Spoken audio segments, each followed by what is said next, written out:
మీ వ్యాపార ప్రకటనల కోసం ఈ నంబర్‌ను సంప్రదించండి. ప్రస్తుతం మనతో పాటు senior journalist Damo Bala sir ఉన్నారు. వారితో మాట్లాడదాం. నమస్కారం సార్. నమస్తే. Sir, Priyanka Singh 'Bigg Boss' fame and transgender కూడాను. తన సోషల్ మీడియాలో ఒక వీడియో పోస్ట్ చేసింది సార్. తను హాస్పిటల్‌లో ఉండి ఆ వీడియోలో తీయడం జరిగింది. అందులో తనలాగా ఎవరు తప్పు చేయవద్దు అంటూ వీడియో పోస్ట్ చేసింది. అసలేం జరిగింది? ఎందుకు ఆ విధంగా ఆమె చెప్పడం జరిగింది? ఇది ఇప్పుడు వైరల్ అవుతుంది. హ్మ్. ప్రియాంక సింగ్ ఒక వీడియో చేసి, నేను చేసిన తప్పు దయచేసి మీరు చేయకండి.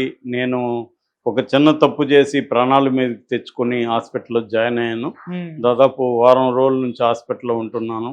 సో, ఈ తప్పు దయచేసి మీరు చేయకండి. అందుకనే ఈ వీడియో చేస్తున్నాను అని చెప్పి తను తన YouTube channel 'it's me Priyanka' అనే ఒక యూట్యూబ్ ఛానల్ ఉంది. దాంట్లో పోస్ట్ చేసింది. అట్లాగే ఇన్‌స్టాలో కూడా పోస్ట్ చేసింది. హ్మ్. సో, ముందుగా అసలెవరు ప్రియాంక సింగ్ హ్మ్. ఎవరని అనుకున్నప్పుడు అసలు పేరు సాయి తేజ.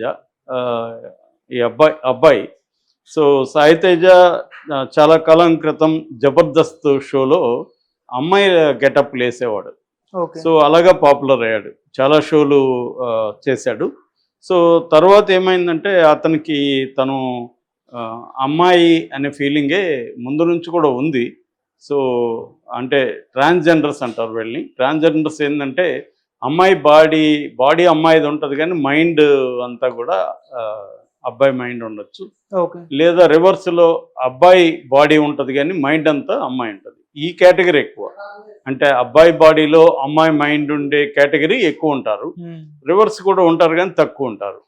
సో, ఈ అబ్బాయి బాడీలో అమ్మాయి మైండ్ ఉన్నవాళ్ళు మెల్లమెల్లగా వాళ్ళకి ఆహ్, అట్రాక్షన్ అంతా కూడా అబ్బాయిల వైపే ఉండడం, అమ్మాయిలాగా ఫీల్ కావడం, అమ్మాయిలాగా అలంకరించుకోవడం, ఈ లక్షణాలు ఉంటాయి. హ్మ్. సో, సాయి తేజకు కూడా ఇవన్నీ ఉన్నాయి. దాంతో అబ్బాయి ఏం చేశాడంటే సెక్స్ చేంజ్ సర్జరీస్ అంటారు వాటిని.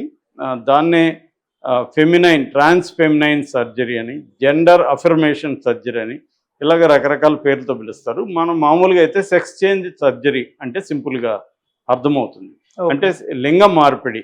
మగవాడుగా బాడీ ఉంటుంది కాబట్టి ఈ బాడీని తన మైండ్కి తగినట్టుగా, అంటే మగ బాడీ, ఆడ మనస్సు. సో, దానికి అనుగుణంగా బాడీని కూడా ఆడ బాడీగా, ఫిమేల్ బాడీగా ట్రాన్స్ఫార్మ్ చేసుకోవడానికి సర్జరీస్ ఉన్నాయన్నమాట. హ్మ్. సో, ఆ సర్జరీ ఇతను చేసుకున్నాడు. అయితే దానివల్ల కాంప్లికేషన్స్ రావడం, డబ్బులు ఖర్చు అవ్వడం. మామూలుగా ఇండియాలో అయితే ఈ సర్జరీ అరౌండ్ 7 నుంచి 5 lakhs నుంచి 10 lakhs వరకు మినిమం ఖర్చు అవుతుందన్నమాట. ఓకే. ఇంకా దానివల్ల వచ్చే కాంప్లికేషన్స్, ఆ సర్జరీలో కూడా రకరకాలు ఉన్నాయి. అడ్వాన్స్డ్ కూడా ఉన్నాయి దాంట్లో. మామూలుగా చెప్తున్నాను నేను. యావరేజ్‌లో 5 లక్షల నుంచి 10 లక్షల వరకు ఖర్చు అవుతుంది. హ్మ్. ఇంకా అమెరికా లాంటి వెస్టర్న్ కంట్రీస్‌లో వెళ్తే అడ్వాన్స్డ్‌గా మొత్తం కంప్లీట్ ట్రాన్స్‌ఫర్మేషన్ అయిపోతుంది. ఒక మగవాడనే ఫీలింగ్ కూడా ఉండదు ఇంకా. అటువంటి దానికి ఇంకా 50 లక్షల వరకు కూడా ఖర్చు అవుతుందన్నమాట. హ్మ్. సో, ఈ సర్జరీ ఈ సాయి తేజ్ చేసుకొని ప్రియాంక సింగ్‌గా పేరు పెట్టుకున్నాడు. ప్రియాంక అని పెట్టుకున్నాడు. హ్మ్. సో, సో, అప్పటి నుంచి ప్రియాంక లేడీ కాబట్టి మనం కూడా ఆమెగానే మాట్లాడాలి. ఓకే. సో, ప్రియాంకగా మారిపోయింది. మారిపోయిన ఆ ట్రాన్స్‌ఫర్మేషన్ ఉంది కదా! ఆ సర్జరీ ఆ తర్వాత ఏమైందంటే ఫైనాన్షియల్‌గాను దానికి ఖర్చు ఎక్కువ పెట్టేయడం వల్ల మొత్తంగా ఫైనాన్షియల్‌గాను బాగా దివాలా తీసింది. తర్వాత ఛాన్సులు పోయింది. గ్యాప్ వచ్చేసింది. వేరే వాళ్ళు వచ్చేసారు దాంట్లోకి. సో, కంప్లీట్‌గా చాలా రోజులు ఇబ్బందులు ఎదుర్కొనింది. ఆ టైంలో లక్కీగా 'బిగ్ బాస్ 5లో ఈ అమ్మాయికి ఛాన్స్ వచ్చింది. ఓకే. 'బిగ్ బాస్ 5లో వచ్చేసరికి 'బిగ్ బాస్ 5కెళ్ళింది. అక్కడ 19 మంది హౌస్‌మేట్స్ ఉంటే అందరిలోకి కూడా ఒక యూనిక్ గుర్తింపు తెచ్చుకుంది. ఇటు అందంలో గానీ, ఆటలో గానీ, తర్వాత అందరినీ ఇష్టపడడంలో గానీ అలాగా ప్రత్యేకంగా మానస్‌తో కూడా ఎక్కువగా తిరగడం, మానస్‌ని హ్మ్. ప్రేమిస్తున్నానని చెప్పడం అదంతా కూడా అప్పుడు వైరల్ అయింది. బట్ ఫినాలే వరకు కూడా ఉండలేక ఎలిమినేట్ అయిపోయింది. సో, దాని తర్వాత అమ్మాయికి లక్కీగా బుల్లితెరలో తర్వాత కొన్ని సినిమాలో కూడా ఛాన్సులు వచ్చాయి. మన 'కోన వెంకట్' సినిమాలో కూడా వచ్చింది. హ్మ్. ఈ మధ్య కాలంలో 'హనుమాన్' సినిమా డైరెక్టర్ ప్రశాంత్ వర్మ సినిమాలో నటిగా నాకు ఛాన్స్ వచ్చిందని కూడా అనౌన్స్ చేసింది చాలా హ్యాపీగా. అవును. మధ్యలో మధ్యలో కూడా కొన్ని వీడియోలు, హార్ట్ వీడియోలు కూడా చేయడం, బాత్ టబ్లో స్నానం చేస్తున్న వీడియోలు పెట్టడం, అటువంటివి కూడా అప్పుడప్పుడు జనాలను షాక్ చేయడం. ఇది వెరీ పాపులారిటీ పెంచుకుంటా వచ్చింది.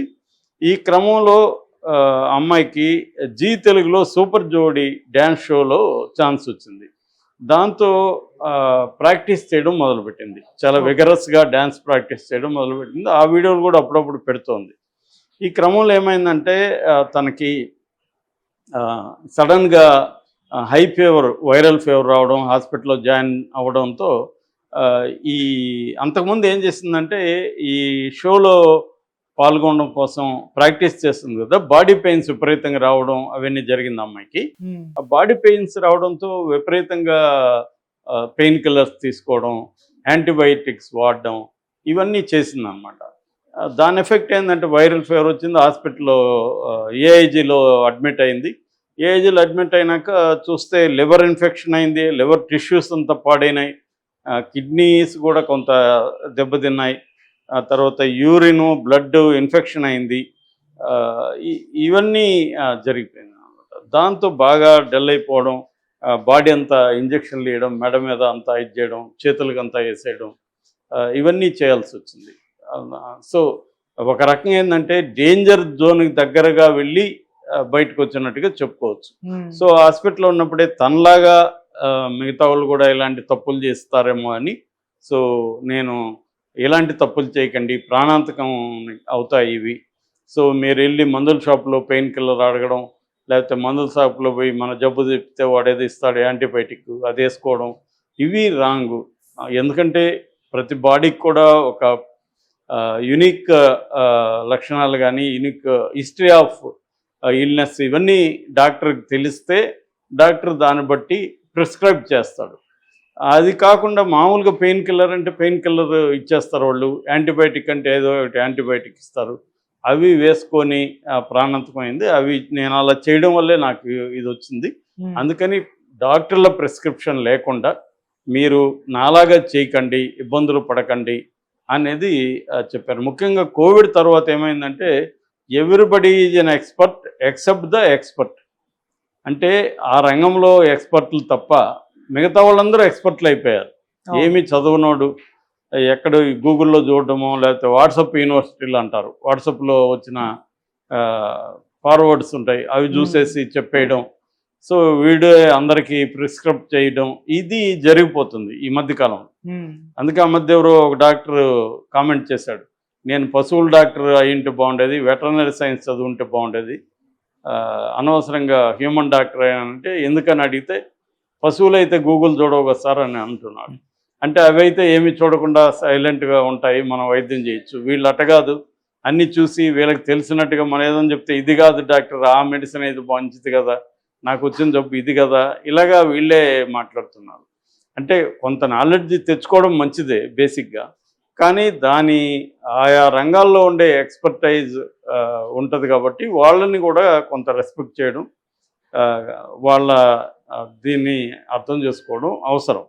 అది కాకుండా ఇప్పుడు గూగుల్లో ఏంటంటే ఒక జబ్బుకి 10 రకాల లక్షణాలు ఉంటాయి, సిమ్టమ్స్ ఉంటాయి. ఇదే సిమ్టమ్స్ 100 రకాల జబ్బులకు కూడా ఉంటాయి.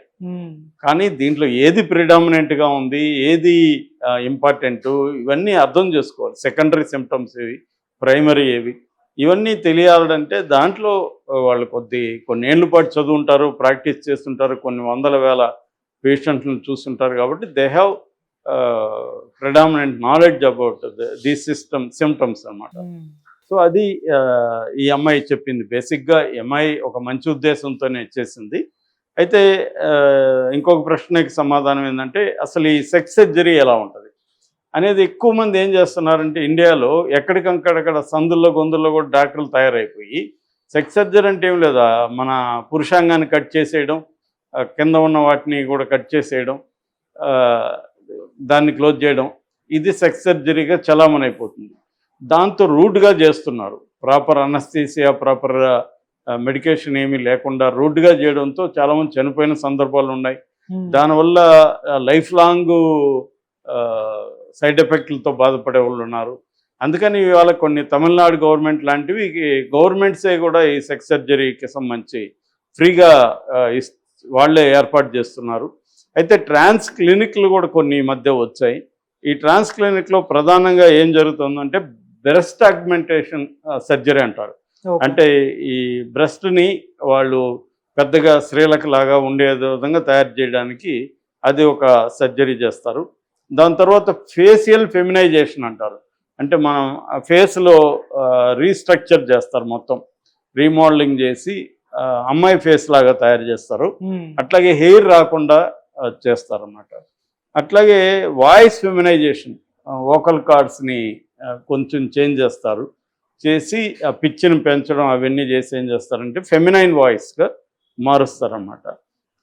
ఇక ఆర్కిఎక్టోమీ అంటే ఇందాక చెప్పిన పీనస్ని కట్ చేసేయడం, వాటిని ఇది చేసేయడం. దాంతోపాటు అవన్నీ క్లీన్ చేసేసినాక వెజైనోప్లాస్టీ అంటారు. వెజైనోప్లాస్టీ అంటే వాళ్ళ ఫిమేల్ అంగాన్లాగా తయారు చేస్తారన్నమాట. దానికి క్లైటోరస్ ఉంటుంది, లేబియా మెజోరు, లేబియా మైనరా అని ఉంటుంది. ఈ వెజైనా అని వాళ్ళు ఇది చేస్తారు. దీంట్లో జెనిటల్ మగవాళ్ళకు ఉండే ఈ జెనిటల్ టిష్యూస్ని ఇది చేసుకుంటారు అన్నమాట. అట్లాగే ఎరిత్రా ఉంటుంది, దాన్ని కట్ చేస్తారు.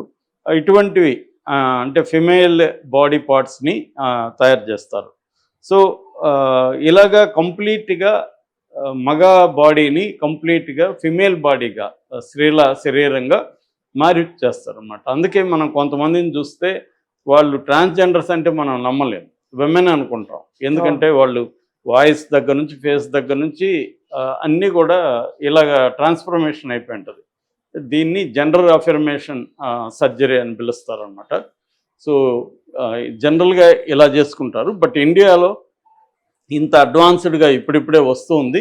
మామూలుగా అయితే వాళ్ళు మగ వాళ్ళ పార్ట్స్ని కట్ చేసేయడమే సెక్స్ సర్జరీ అని చాలామంది చేయించుకుంటారు. కాకపోతే ఏంటంటే కొద్దిగా డబ్బులు ఖర్చు పెట్టి మంచి హాస్పిటల్కి వెళ్ళి చేస్తే నీట్గా వాళ్ళు ఫిమేల్గా మారిపోయి వస్తారు. బట్ దీనివల్ల సైడ్ ఎఫెక్ట్స్ కొంతమందికి ఉండే అవకాశం ఉంది. బాడీలో ఏంటంటే ఈస్ట్రోజన్ హార్మోన్ కూడా ఎక్కిస్తారన్నమాట. మామూలుగా ఆ ఈస్ట్రోజన్ హార్మోన్ల వల్ల హార్మోనల్ చేంజెస్ ఇవి రావడం, దానివల్ల సైడ్ ఎఫెక్ట్స్ కూడా వస్తాయి అన్నమాట. అందుకని పోస్ట్ ఆపరేటివ్ కేర్ కూడా తీసుకోవాల్సి ఉంటుంది అన్నమాట.